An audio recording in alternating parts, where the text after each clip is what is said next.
Masih bersama saya Adini dan kembali kami sampaikan berita Padang hari ini.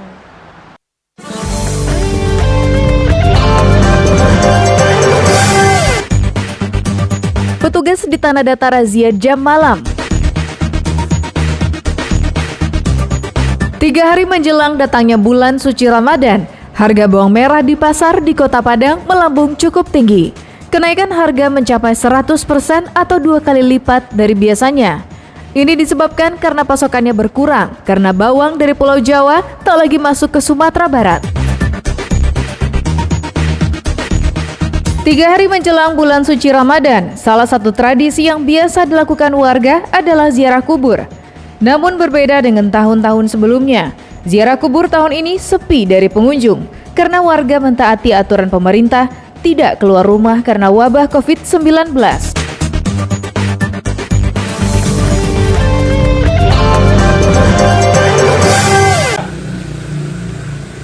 Kemudian juga nanti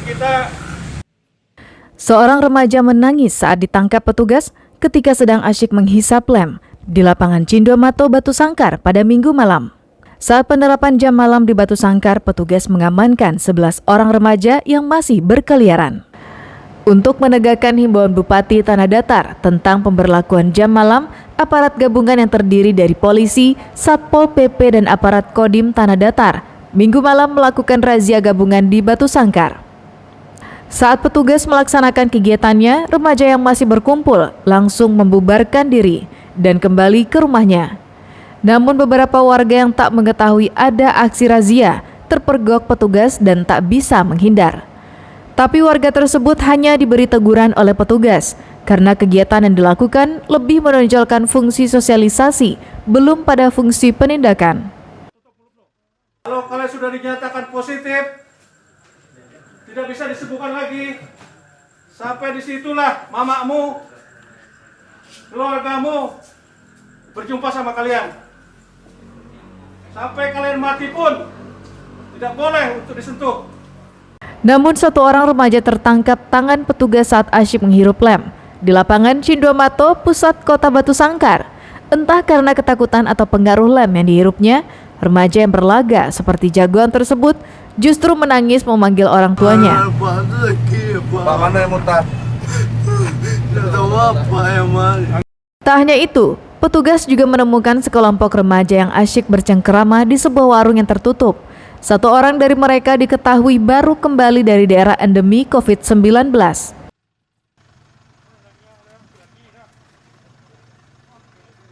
Di seputaran lapangan Cindomato yang kedapatan dia mengelem, ya, langsung kita perintahkan untuk didata dibawa ke Satpol PP.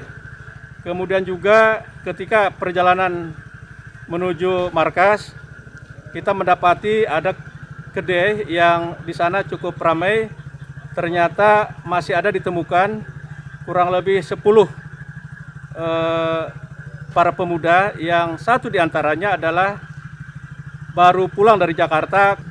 Untuk sementara sanksi yang dikenakan kepada pemuda kita serahkan ke Pol PP karena belum terlihat ada unsur pidananya di sana.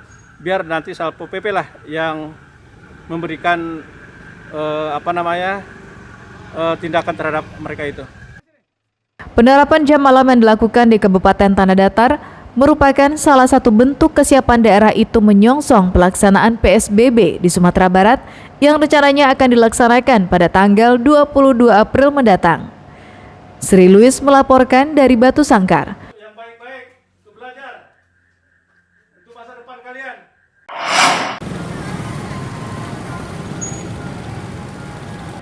Dari pantauan di Pasar Nanggalo, Kota Padang, Senin siang, harga bawang merah saat ini dijual dengan harga Rp48.000 per kilogram. Padahal sebelumnya harga bawang merah hanya berkisar antara Rp23.000 hingga Rp25.000 per kilo. Menurut pedagang, kenaikan harga bawang merah terjadi sejak beberapa hari terakhir menjelang masuknya bulan suci Ramadan. Saat ini pedagang hanya mendapatkan sedikit pasokan bawang dari Kabupaten Solo. Sedangkan bawang dari Pulau Jawa tak lagi masuk ke Sumatera Barat. Stoknya langka. Ini bawang dari mana dah? Dari Solo. Oh, dari Solo. Solo Padang Panjang, Alan Panjang. Berarti dari luar Sumatera Barat nggak ada bawang masuk? Enggak ada. Tapi biasanya kalau barang hari-hari mau puasa ini biasanya naik.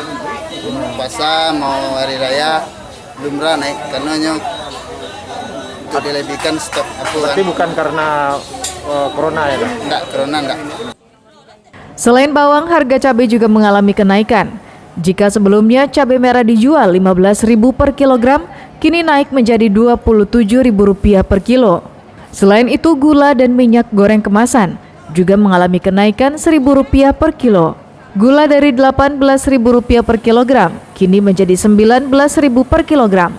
Minyak goreng kemasan dari Rp24.000 per liter menjadi Rp25.000 per liter.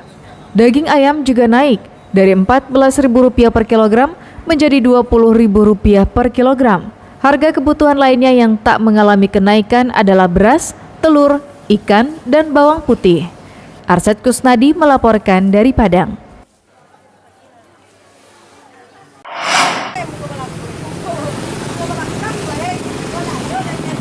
Tempat pemakaman umum Tunggul Hitam Padang terlihat sepi dari pengunjung pada Senin pagi. Biasanya sepekan menjelang Ramadan, TPU ini selalu ramai didatangi peziarah, baik pagi, siang maupun sore. Jikalaupun ada yang datang berziarah, itu juga tidak banyak.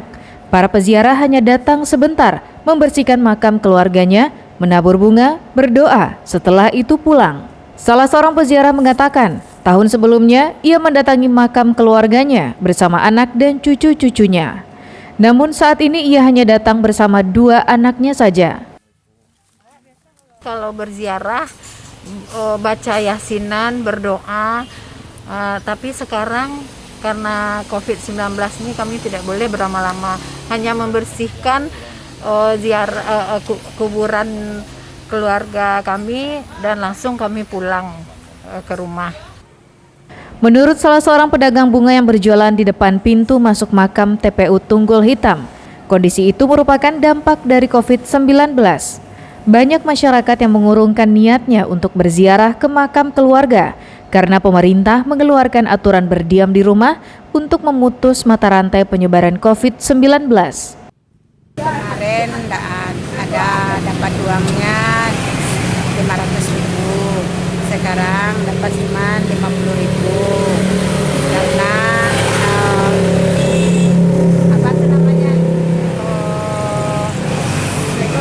keadaan sekarang lah. Keadaan sekarang. Sepinya TPU dari para peziarah diperkirakan akan berlangsung hingga masuknya bulan suci Ramadan. Pasalnya pemerintah Sumatera Barat akan memberlakukan pembatasan sosial berskala besar dan memberikan sanksi kepada warga masyarakat yang melanggarnya. PSBB tersebut akan diberlakukan pada Rabu 22 April yang akan datang. Tujuan utama dari pemberlakuan PSBB adalah menyuruh warga untuk tetap berdiam di rumah sehingga bisa memutus mata rantai penyebaran COVID-19. Pertama sekali kepada Allah kita bersyukur, kepada Rasulullah kita hadiahkan selawat dan salam. Kepedulian perantau terhadap kampung halamannya di Padang Pariaman sangat tinggi. Hal ini bisa dibuktikan dengan banyaknya bantuan perantau yang dikirimkan kepada nagari setempat untuk selanjutnya disalurkan kepada warga yang membutuhkan. Bantuan kali ini dalam bentuk penyemprotan desinfektan. Petugas melakukan penyemprotan di Nagari Larehnan Panjang Selatan, Kecamatan 7 Koto Sungai Sariak, Kabupaten Padang Pariaman pada Sabtu siang. Kegiatan ini adalah sumbangan dari seorang perantau yang tidak bisa mudik ke kampung halamannya. Hal ini merupakan bentuk lain dari kepedulian perantau terhadap ada yang membagikan sembako, ada juga yang melakukan penyemprotan desinfektan. Penyemprotan dilakukan di tempat-tempat fasilitas umum yang biasa digunakan warga masyarakat, gunanya untuk mencegah penyebaran COVID-19. Ya, alhamdulillah kami di Nagari Larehnan Panjang Selatan berkat kebersamaan antara ramah dan rantau di samping sembako yang dibantu buat masyarakat kita yang membutuhkan, dan juga salah satu disinfektan ini adalah salah satu kepedulian dari rantau. Meski pemerintah Provinsi Sumatera Barat telah mengeluarkan himbauan kepada perantau untuk tidak mudik ke kampung halaman, ternyata himbauan ini tak diindahkan. Buktinya di Kabupaten Padang Pariaman, ratusan perantau telah kembali ke kampung halamannya masing-masing. Hal ini terpaksa mereka lakukan Karena perantau yang sebagian besar berprofesi sebagai pedagang ini tak bisa beraktivitas karena pemberlakuan PSBB. Untuk menjaga agar para pemudik tersebut tidak menularkan COVID-19, Pemkab Padang Pariaman mewajibkan mereka untuk melakukan isolasi mandiri secara ketat dan bersungguh-sungguh. Nggak mungkin berantau kita, masyarakat kita usir. Sementara hidupnya di Jakarta itu dengan kondisi yang sekarang, PSBB Jakarta itu membuat dia nggak makan. Kalau pulang setidak-tidaknya berasnya ada, kemudian yang dimakan ada kelapa segala macam ada di karangannya, di belakangnya, di paraknya. Tapi jika memberikan pemahaman, harus isolasi diri 14 hari, mandiri di rumah. Berbeda dengan kota dan kabupaten lain di Sumatera Barat, hingga saat sekarang, pemerintah Kabupaten Padang Pariaman belum mempunyai bangunan yang dikhususkan sebagai tempat karantina dalam jumlah banyak. Masing-masing melakukan isolasi mandiri secara disiplin. Eki Rafki melaporkan dari Padang Pariaman.